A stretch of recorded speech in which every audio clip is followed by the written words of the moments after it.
Welcome to my YouTube channel. আজকে আমি আপনাদের ফ্রাইড রাইস এন্ড চিলি চিকেনের পারফেক্ট রেসিপি শেয়ার করব। আজকে আমি আপনাদেরকে খুবই সহজ পদ্ধতিতে fried rice and chili chicken বানিয়ে দেখাবো। তো আর বেশি দেরি না করে আজকের এই ভিডিওটি শুরু করা যাক। আমি রিসা, আপনারা দেখছেন ভিলেজ ফুড উইথ রিসার কিচেন। আর আমার এই ভিডিওতে আপনাদের মধ্যে যদি কেউ নতুন এসে থাকেন তাহলে চ্যানেলটি কিন্তু সাবস্ক্রাইব করে নেবেন। আর আমার ভিডিও সবার প্রথম দেখার জন্য পাশে থাকা বেল আইকনটি কিন্তু ক্লিক করতে ভুলবেন না। তো চলুন জেনে নেওয়া যাক আজকের এই রেসিপিটি বানানোর জন্য আমাদের প্রয়োজনীয় উপকরণগুলি কি কি লাগবে। ফ্রাইড রাইস ও চিলি চিকেন বানানোর জন্য আমাদের যে সকল উপকরণগুলি লাগবে তার মধ্যে রয়েছে বিম কড়াই, গাজর, মটরশুঁটি, কাজু, কিশমিশ, গোটা গরম মশলা, আদা, রসুন, ক্যাপসিকাম, পেঁয়াজ। আমি পেঁয়াজ ও ক্যাপসিকাম এইভাবে কেটে নিয়েছি। আর লাগবে soya sauce, red chili sauce, ঘি, টমেটো সস। আপনারা অবশ্যই লক্ষ্য করেছেন আদা রসুন কিন্তু আমি বাটিনি, আমি এগুলিকে খুবই ছোট ছোট করে কেটে নিয়েছি। প্রথমে আমি ফ্রাইড রাইসটি আপনাদের বানিয়ে দেখাবো। খুবই আলতো হাতের মাধ্যমে প্রথমে চালটিকে ভালোভাবে পরিষ্কার করে ধুয়ে নেব। চালগুলিকে যদি একটু প্রেস করে ধোয়া হয় তবে কিন্তু চালগুলি ভেঙে যাওয়ার সম্ভাবনা থাকে। চালটি সেদ্ধ করার জন্য আমি আগে থেকে জল হালকা গরম করে নিয়েছি। এরপর আমি চালগুলি জলের মধ্যে দিয়ে দেব।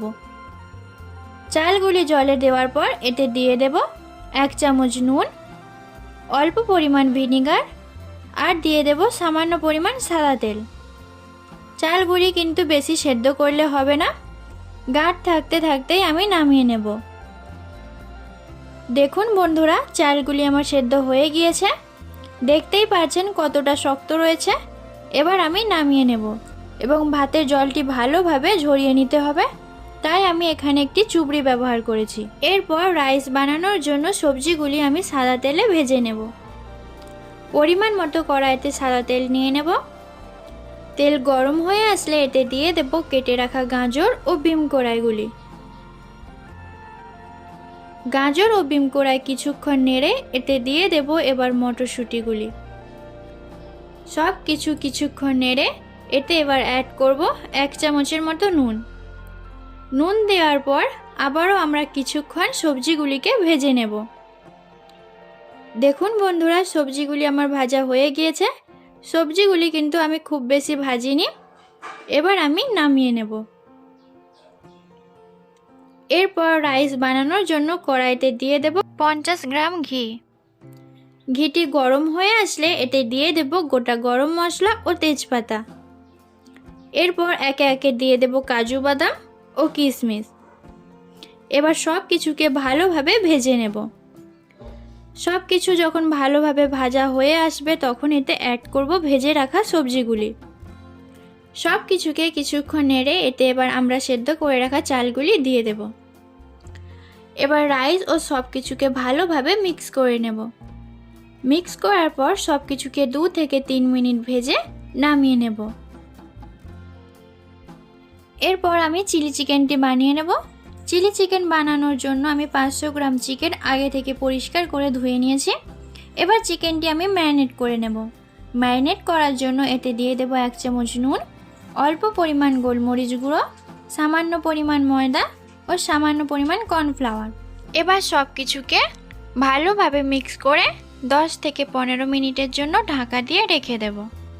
এরপরে আমরা একটি পাত্রে সমস্ত সসগুলি পরিমাণ মতো দিয়ে ভালোভাবে মিক্স করে পরে ব্যবহারের জন্য সাইড করে রেখে দেব। এরপরে ম্যারিনেট করা মাংসগুলি ভেজে নেব। কড়াতে পরিমাণ মতো সাদা তেল দিয়ে দেব। তেলটি ভালোভাবে গরম হয়ে আসলে এতে একটি একটি করে মাংসের পিসগুলি দিতে থাকব। মাংসের পিসগুলি ভালো করে উল্টে পাল্টে ভেজে নামিয়ে নেব।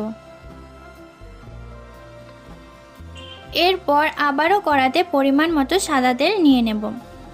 তেল হালকা গরম হয়ে আসলে এতে দিয়ে দেব কুচিয়ে রাখা রসুন ও আদা কুচি। রসুন ও আদা হালকা ভেজে এতে এবার অ্যাড করব পেঁয়াজ কুচি। পেঁয়াজগুলিকে হালকা ভেজে নেব। হালকা ভাজা হয়ে আসলে এতে অ্যাড করব কেটে রাখা ক্যাপসিকামগুলি। ক্যাপসিকাম ও পেঁয়াজ এবার ভালো করে ভেজে নেব। ভাজা হয়ে আসলে আমি যে সসটি মিক্স করে রেখেছিলাম সেটিও এবার এটিতে দিয়ে দেব। আর দিয়ে দেব সামান্য পরিমাণ জল। ঝোলটি যখন ফুটে আসবে এতে দিয়ে দেব স্বাদ মতো নুন, সামান্য পরিমাণ চিনি ও 1 চামচের মতো কর্নফ্লাওয়ার গোলা। তারপর এতে দিয়ে দেব ভেজে রাখা চিকেনগুলি। চিকেন দেওয়ার পর এটিকে ঢাকা দিয়ে হাই ফ্লেমে ফোটাতে থাকবো যতক্ষণ না মাংসের পিসগুলি ভালোভাবে সেদ্ধ হয়ে যাচ্ছে। দেখুন বন্ধুরা, চিলি চিকেনটির কত সুন্দর কালার এসেছে, দেখেই বোঝা যাচ্ছে এটি খেতে কিন্তু খুবই টেস্টি লাগবে। আশা করছি আপনাদের আমার এই রেসিপিটি ভালো লেগে থাকবে, কারণ এই প্রচেষ্টা শুধুমাত্র আপনাদের জন্য, তাই একটি লাইক দিতে কিন্তু ভুলবেন না। সকলকে জানাই শুভ নববর্ষ, নতুন বছর আপনাদের সবার খুবই ভালো কাটুক। তো দেখা হচ্ছে পরের ভিডিওতে।